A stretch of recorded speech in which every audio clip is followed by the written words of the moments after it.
Good morning. Welcome to Hot Seat. We're going back in time this morning with the president of Oklahoma City County Historical Society. Most of you know him as the County Commissioner, District 2.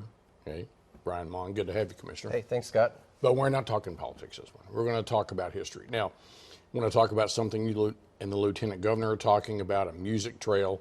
But first, let's start with a story that the great Mike Glover did with you this week, which is basically most music fans, and when the media looks at music and they count to Garth and Reba and Toby, and that's kind of where it stops, right? And these artists are famous worldwide, but there have been so many more. Let me start with this question for people that might be interested in this sort of thing. How many Oklahomans, since the Billboard charts debuted, have been on the Billboard charts? Oklahomans. Well, just in the country charts alone, there's been over 130 that have charted at least one time on the 130 country charts. different people. Okay. That are either born or were significant residents of Oklahoma, meaning they stayed here for a good part of their career. Whose names aren't Garth and Reba and Toby. Okay, got it. So it's something that the media doesn't focus on a lot, but history students do.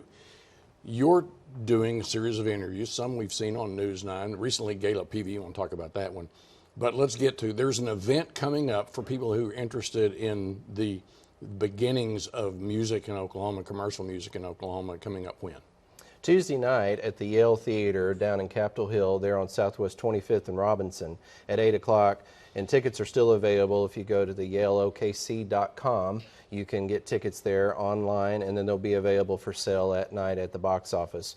But you know, like Sun Records in Memphis, Elvis, Johnny Cash, Roy Orbison, all of those were first discovered there. Surely. And Jerry Lee Lewis. We have the same similar thing here in South Oklahoma City with KLPR radio station. It's no longer there, but it launched 4 Oklahoma Music Hall of Famers that all came out of there. And what I mean by that is they could win a weekly contest for a talent show, and then they'd get a placement for like 15 minutes or 30 minutes on the radio program. Well, if they were good enough, the radio program would keep them and have them as a regular syndicated spot there on their show. And that's how listeners were driving by and said, that little girl needs a recording contract. And that's how exactly Wanda Jackson was discovered by Hank Thompson, who got her on at Decca Records. And then Gayla Peavy, who sang I Want a Hippopotamus for Christmas, she gets put on Columbia Records, all because talent scouts or people in the know were listening to this one little bitty radio station, and it impacted music worldwide. All right, so this event is coming up next week, but you mentioned 130 artists, country artists, but that's not talking about the David Gates, the Leon Russells, the Gap Band, all these other Oklahomans. Opera, Broadway. Right, so why don't we know more about our musical history in the state? It's where we need to step up to the plate. We've got Austin and Branson and certainly Nashville celebrating our local talent, but we have so much more to offer and could brag about it being our own. They have to adopt them in those communities, and they have walks of fame and other different places to showcase and remember them. So the Lieutenant Governor, Matt Pinnell, and I have been trying to work on establishing some sort of a Oklahoma music trail where these are celebrated in their various hometowns. They're from every corner of the state, all genres, all ethnicities. It's just really, you couldn't design it any more diverse than it is. So you've started this series of interviews with people who are either the artist, their loved ones, the songwriters. Tell us about that. Yeah, so at Shine on Oklahoma Music, we're partnering with History Center, and so we've been working on trying to profile those that aren't Garth and Reba, who had a still very significant career. We're sort of a victim of our own success here in that our state just has mega success stars, and if they were probably a star in some other remote states, they might have the Downtown Civic Center named for them. But here, it's just hard to get that much attention because we have so many colossal talents from here. And that's why with Tuesday night, in addition to the concert, we're going to unveil a historical marker just to let passerby know that this happened right here, which has already been done decades ago, like in Memphis at Sun Records and so forth. Right. And Stax Records, which is no longer there, but there's a lot of history there. So you're working on this music trail. We have Tulsa, you've got Church Studio, you have all of these historical places. What's next for the music trail? When do you think we'd start to see some things happening on that? Well, I'm really hoping here in at least Oklahoma County, where I have some ability to do some things and then partner with other people throughout the state. I'd like it for it to all be connected at some point statewide, but at least here in Oklahoma County, which is the capital, of course, of Oklahoma with Oklahoma City, we need to have some mothership campus type site attraction to celebrate all of our native stars from Oklahoma, and I've been working on that for a couple of years, but Tuesday night is the first step in that process. There are so many, and Scott, and every time I get a chance to actually connect with one of these stars, everyone to a T have been so willing to come back. They're so proud to be from Oklahoma. They are just humbled beyond belief that their home state is willing to honor them in any kind of form of recognition. We just have really some special people from here. Here's a little piece from Mike Glover, the great Mike Glover, who knows a little bit about music with his background, that he did on you and Wanda Jackson. Take a look at this.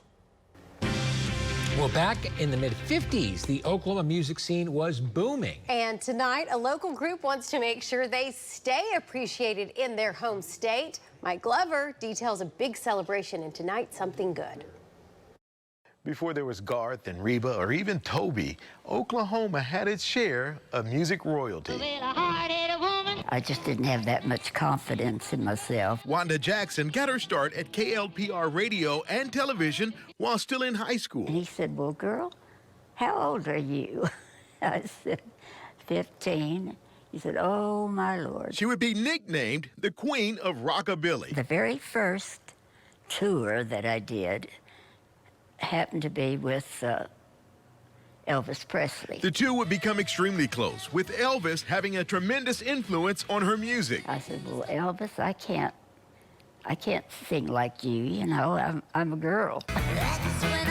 Miss Wanda spent over 7 decades in music, and she's been inducted into both the Country Music and Rock and Roll Hall of Fame. We wanted to get a historical marker to signify that this is really where the birthplace of so much of this music from Oklahoma came from. County Commissioner Brian Mon is the newly selected president of the Oklahoma City County Historical Society. We also had a legend in Norma Jean being one of the first Grand Ole Opry female members. Gayla Peavy has got one of the biggest all-time Christmas tune classic. And then Tommy Collins, who's in the National Songwriters Hall of Fame. All 4 Oklahoma music legends will be honored by America's Got Talent winner Darcy Lynn, Grammy Award winners Pam Tillis and Jeannie Seeley, and Leona Williams. We ought to have pride in them and do something to celebrate them here in our state. Now again, the celebration is Tuesday at 7 at the Yale Theater. We'll have a link with this story on our website for ticket information. Honoring Oklahoma music legends. That is something good. I'm Mike Glover for Oklahoma's Own. And that was the piece that Mike Glover did. How influential on all of these stars that we see today is Wanda Jackson? I think she is probably among the most iconic throughout the entire genre. She's generally considered to be the first lady to ever record a rock and roll hit, but also just the 5th lady to chart a country Billboard hit. And so you got the whole wide world, and she's number 1 and number 5. And so even if she didn't have maybe the career of Garth and Reba and Carrie Underwood and stuff, in the industry, she is particularly revered as for her pioneering status and her long decade. Next year, she'll have been 70 years since she first recorded as a teenager. So this is music, but you've become the president of Oklahoma City County Historical Society. Are there projects there of a historical nature we need to know about? Well, we're just working on trying to establish more markers like this. We have a number of artifacts in our collection, but we're looking for places to put them. These are non-necessarily music related, but just Oklahoma City, Oklahoma County historical artifacts. And so while we probably can't ever get to a point of having a full-on museum, we're hoping to at least have places that have display cases and stuff. Maybe even here at News 9 we could have one set up. And there's some really interesting choice pieces that we have been lucky enough to have people give us over the years, and we're looking to get those showcased. So you've got Pop Museum going up in Tulsa, you've got First Americans here, the State Historical Society. Are you interfacing with all of those folks? Yeah, we're working in partnership. We'll, like, for instance, on the music series interviews, we're doing that with the History Center. We use their studio. And then we also have connections with the Pop Center. We're looking, if we wind up start doing some of the Tulsa area artists or those that are connected up there, we may actually move our filming up there. So it's definitely a collaborative effort, and I should also mention the Oklahoma Music Hall of Fame. They are very much helping and promoting this, which is actually headquartered out of Muskogee. So we're all really working together. I think everybody finally has understood that we're missing out on a big opportunity to celebrate so many wonderful Oklahomans. Brian, it's good to see you. I know that most people go, well, Commissioner Mons wants to talk about politics, but this is so important for students of history in Oklahoma that to know about these folks, especially we still have them around. Right, and you know, there's an economic component to this also. And so as county commissioner, you think about roads and bridges and obviously the jail, but this is an issue of trying to drive an economy, and we're hoping to get tourism through here. So it's very much also related to my day job too, is to look for other opportunities to build on the success of Oklahoma City. It's not just the Thunder or different projects that we're doing throughout, you know, with businesses coming to town. Got to have quality of life also, and so people knowing that we're here, we're hoping to maybe get music venues here in the metro area and other things to further expand having us as kind of a musical hub like you see in Austin and Branson. Okay, best of luck to you. Thank you for having us on. Thanks for being here. Thank you. See this again at news9.com/YourVoteCounts. Follow me on Twitter, LinkedIn, Facebook, and Threads at Mitchell Talks.